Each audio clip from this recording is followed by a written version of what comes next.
Yasha from Chittagong Kings. এবারের বিপিএলে চিটাগাং কিংসের বিদেশি হোস্ট ইয়াশা সাগর ছিলেন তুমুল চর্চায়। ইয়াশা ভাই আমার ক্রাশ। ম্যাচের আগে কিংবা পরে ফ্র্যাঞ্চাইজিটির সোশ্যাল মিডিয়ায় সরব উপস্থিতি থাকতো কানাডিয়ান এই মডেল, অভিনেত্রী ও প্রেজেন্টারের। Batsman set a target of 149 runs on board.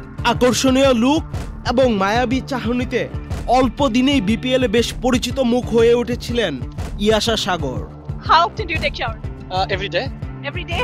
স্টেডিয়ামে খেলা দেখতে আসা ভক্তদেরও তাকে নিয়ে কম উন্মাদনা ছিল না। ইয়াশার নামে প্লে কার্ডে ছেয়ে গিয়েছিল চট্টগ্রাম, মিরপুর কিংবা সিলেটের মাঠ।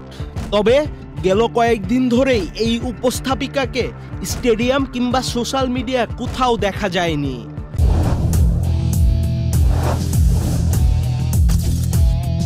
এরপরই জানা যায় টুর্নামেন্ট শেষের আগেই বাংলাদেশ ছেড়ে গেছেন ইয়াশা সাগর।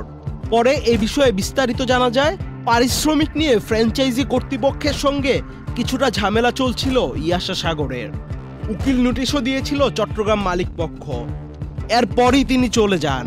ইয়াশার চলে যাওয়ার বিষয়ে চিটাগাং কিংসের মালিক সামির কাদের চৌধুরী একটি সংবাদ মাধ্যমকে বলেন, আমাদের সাথে কমিটমেন্ট ছিল, শেষ উইকে আমরা বাকি পেমেন্টগুলো দিব।